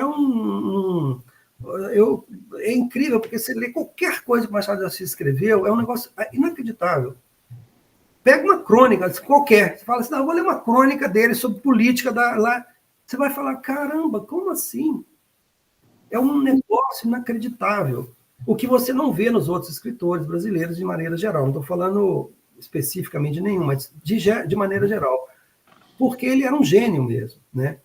Mas, evidentemente, a literatura não é só formada por gênios. Nós temos outros escritores importantes. Então, se eu tivesse que eleger, eu falaria, olha, minha linhagem nesse sentido, na preocupação formal, etc. e tal, seria o Machado de Assis. E, com relação ao tema, como eu falei, eu citei naquela hora lá antes, né, o Lima Barreto, para mim, ele é o autor do Pequeno Funcionalismo, né? Como o Marx Rebelo, que é um sucessor do Lima Barreto também, e que eu tenho um grande apreço por ambos. Acho o Marx Rebelo é um autor que deveria ser muito mais conhecido e gostado do que ele é. Ele é muito bom. Só que são formas, maneiras diferentes de ver esse mundo, né? Então, portanto, a minha resposta, que é uma resposta mineira, né?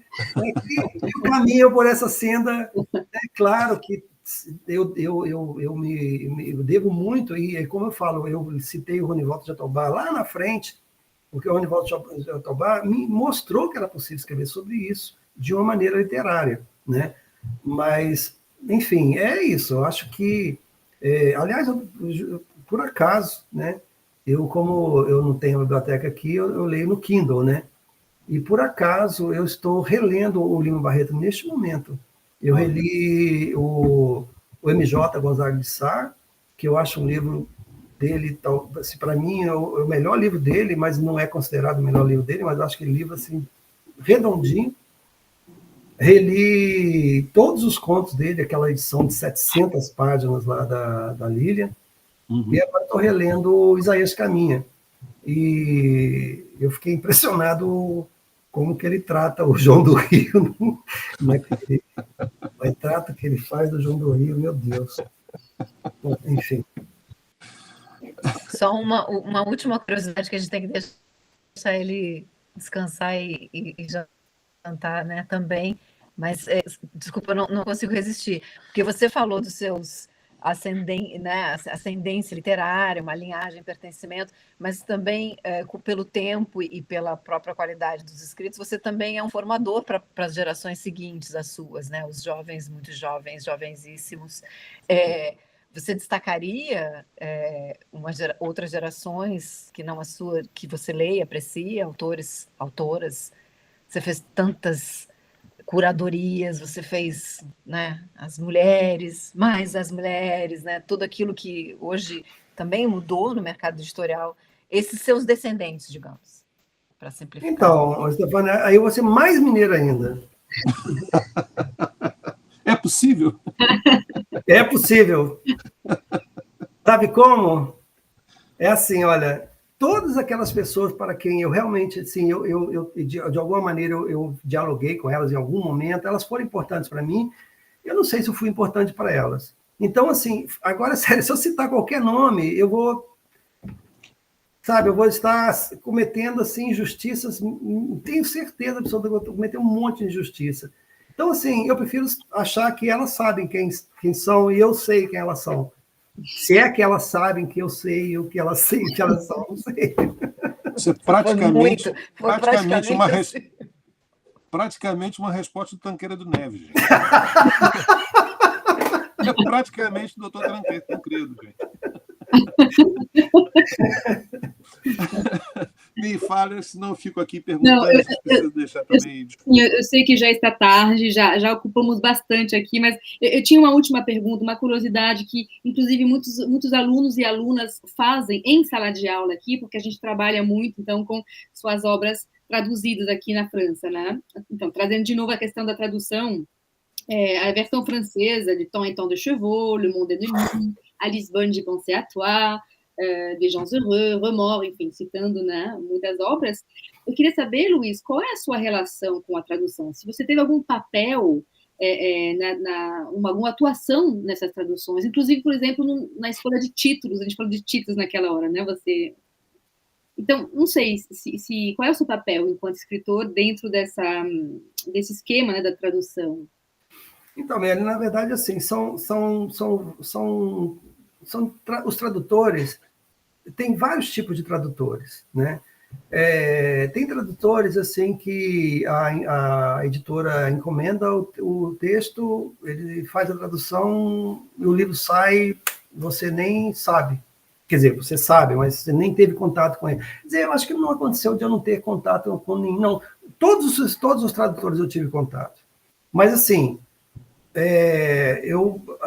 muitos deles eu os conheci quando nós fui fazer a apresentação do livro.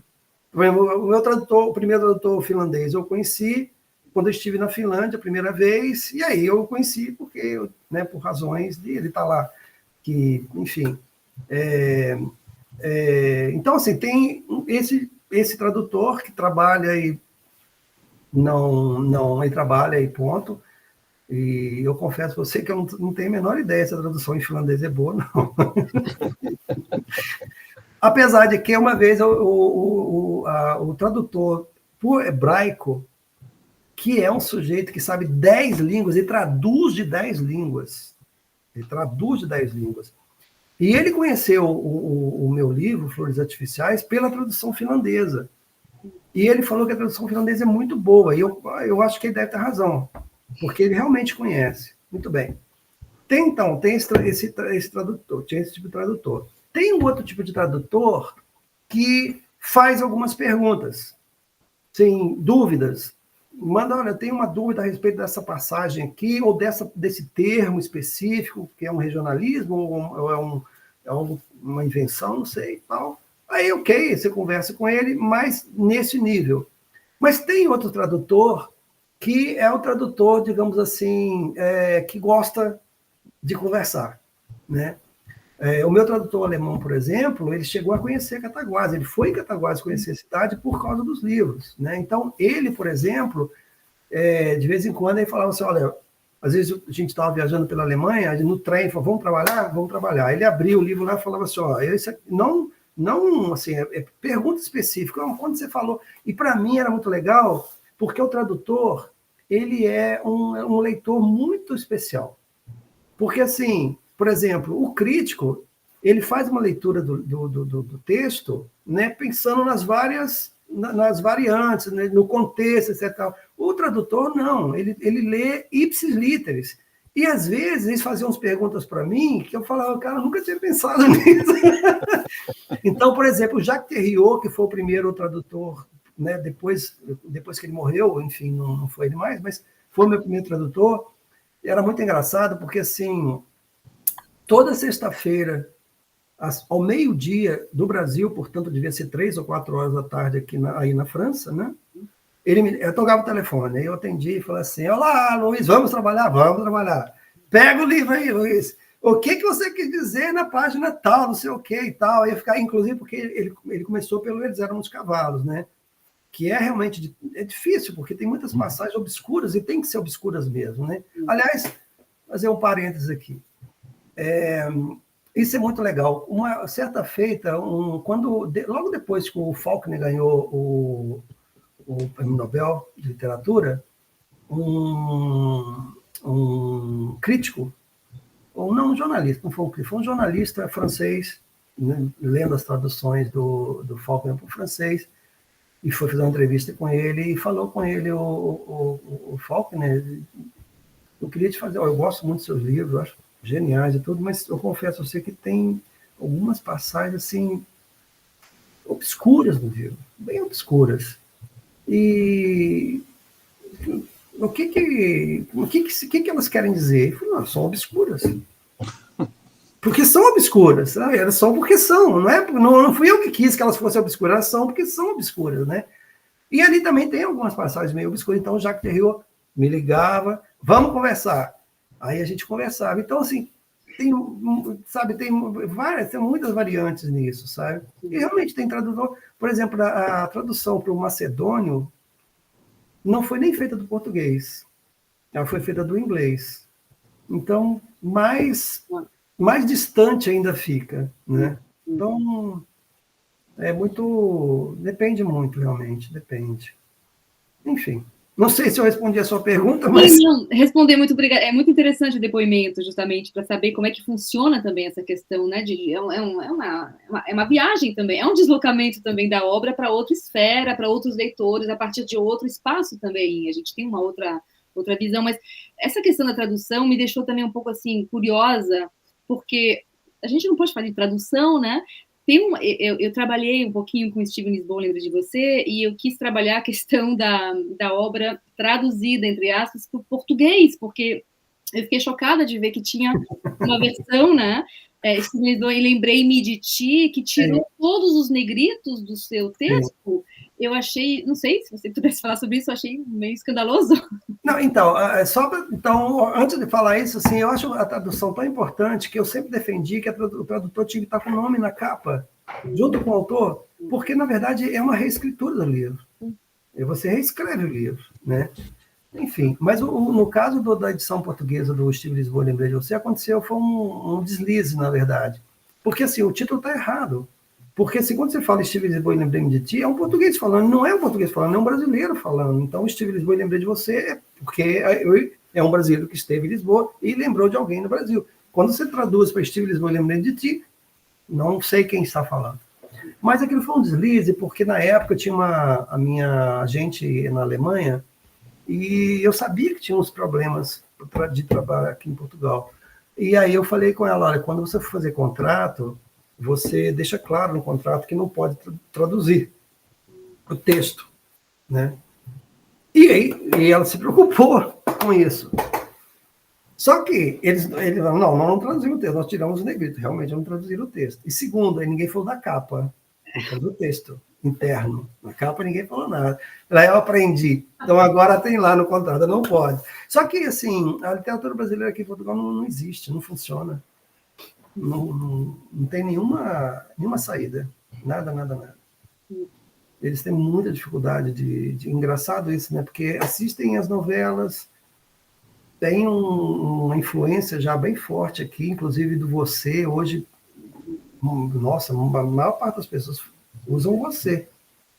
No entanto, eles não conseguem, não gostam de ler literatura brasileira, acham muito complicado. Engraçado, não sei. Não sei porquê. Enfim. Luiz,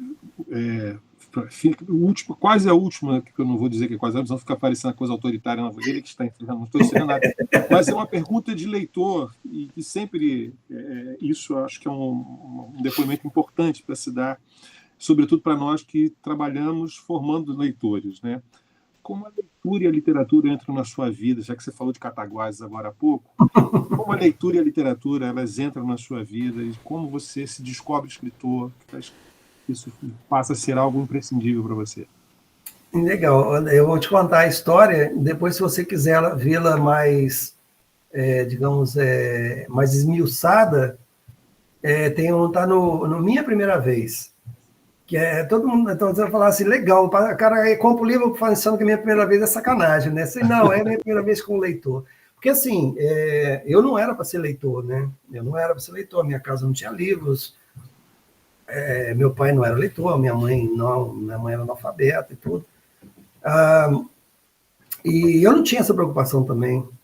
Só que teve um ano que eu tenho que contar essa história para dar o contexto dela. Teve um ano, eu estudava num colégio, não sei se vocês sabem o que é SENEC, colégio, Escolas Nacionais, como é que é?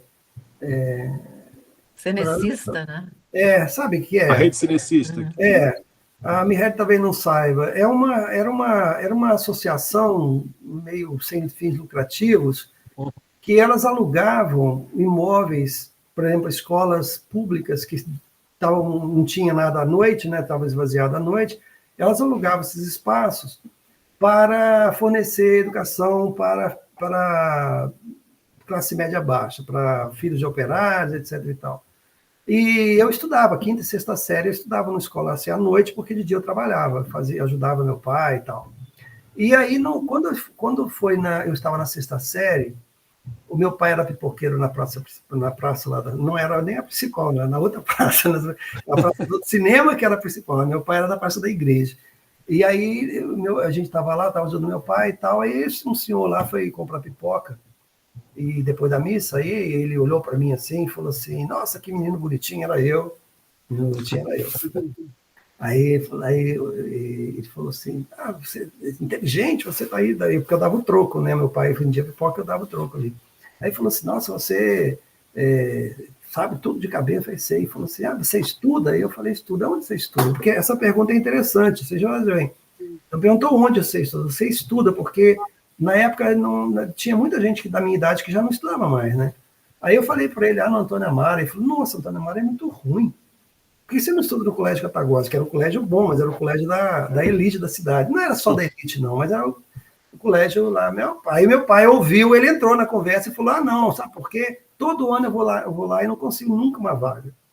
Eu chego lá, de madrugada, não consigo uma vaga. Ele falou, não, olha, no ano que vem você me procura lá com uma vaga para o seu filho. Ele falou isso para meu pai. Imagina, meu pai no ano seguinte foi lá. Procurou, aí falou, olha, você falou que ia arrumar a vaga, meu filho. Acho que o sujeito ficou constrangido, ele era diretor da escola. Acho que ele ficou constrangido e arrumou a vaga para mim. Então, eu fui estudar nessa escola, na 7ª série. Só que eu tive um problema de adaptação, porque eu era claramente um menino pobre no meio dos meninos remediados, como falavam antigamente, né? Remediado, né?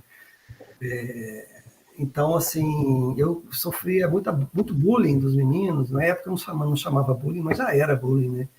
E aí eu comecei a querer me desaparecer. Eu não falei, eu não vou pedir para o meu pai me tirar da escola, porque, puxa vida, né, foi tão difícil arrumar essa vaga, eu não vou pedir para ele. Aí eu falei, que bom, como é que eu posso resolver esse problema, né? Aí eu fiz o seguinte, eu comecei no intervalo das aulas, porque tinha acho que 15 minutos, depois tinha mais 15 minutos no intervalo entre duas aulas, depois de duas.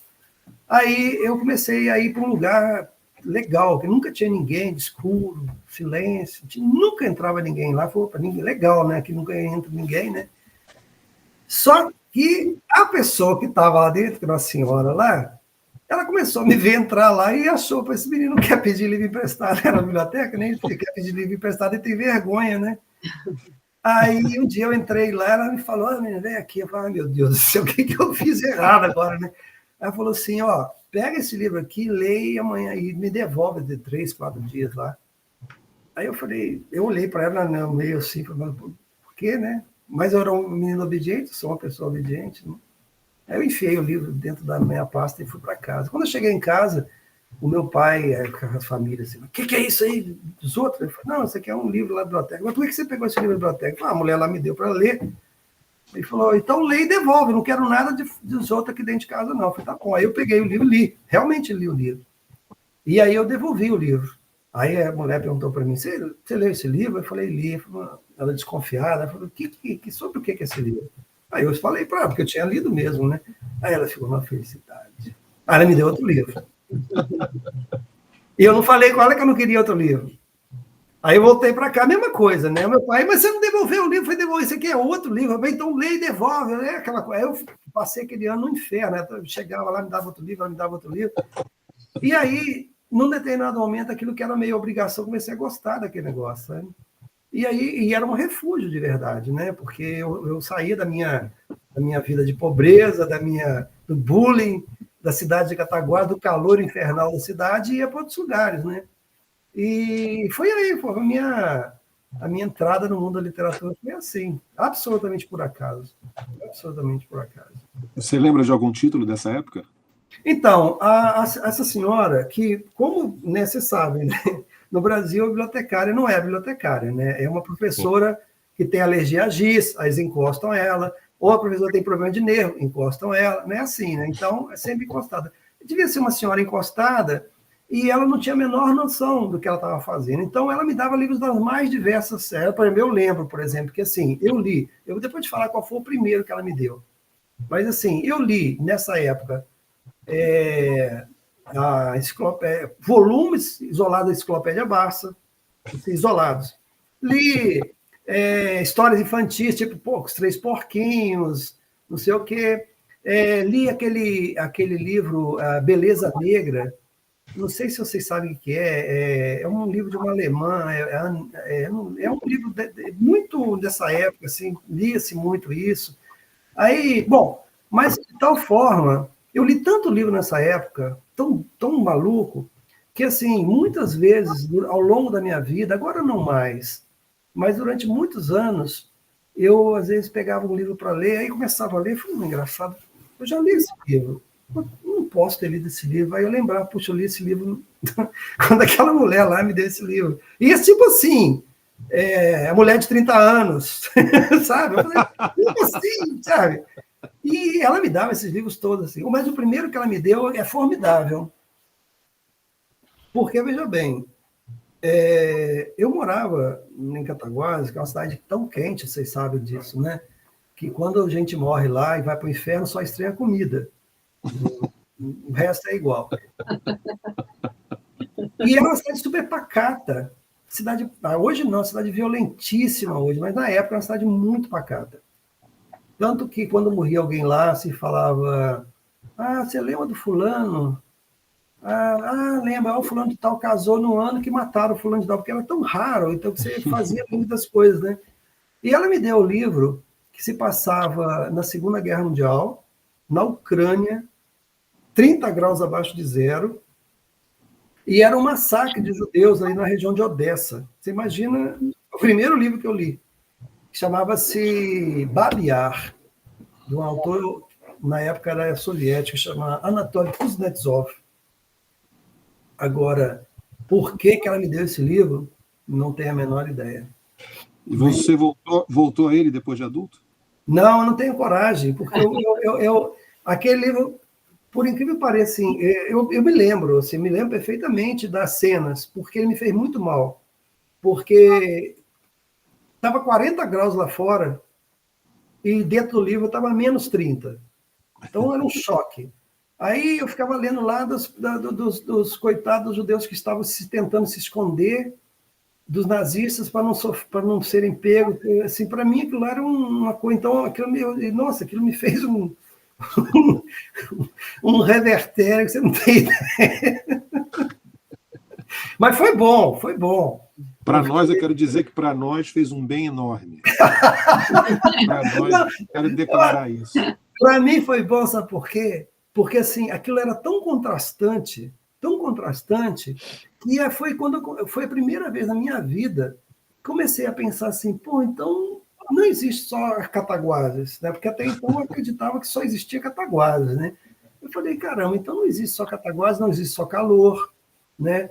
Não existe só gente chamada Francisco, Antônio e José, existem uns nomes esquisitos, né? E não existe só coisas boas, porque eu vivia na família italiana, imagina, né? Aquela família redoma, né? Por mais necessidade que passasse, a gente estava ali protegido, né? E de repente você vê assim, não, o mundo é barra pesada. Então, para mim, foi legal por isso. Foi bom eu ter aprendido logo de cara. Vai, aprende isso aí, depois o resto é tranquilo. Sensacional. Faltou só você dizer escrever. Como é que a escrita entrou na sua vida? Não vou sair daqui nunca. Sim, a escrita. Você entrou no metaverso. Mas a escrita, ela acontece, digamos assim, de uma maneira mais boba, né? Não tem história. Que assim, como leitor, né, eu li, aí é aquela coisa que eu contei. De repente eu olhava e falava, onde que estão as pessoas que eu conheço? Né? Não estão. Né? Eu não achava, de jeito nenhum. Aí eu falei assim, um dia, eu vou colocar esses meus colegas, essas pessoas que eu conheço, tudo nos meus livros lá. E eu coloquei. A ponto, André, só para você ver como eu coloquei, uma vez eu estava lançando um livro lá, o Inferno, um dos volumes do Inferno Provisório, devia ser o segundo volume, não lembro, em Brasília. E aí tem aquela filazinha, meia dúzia de gente, né? E aí, na fila, assim, eu vi uma pessoa que me lembrava alguém.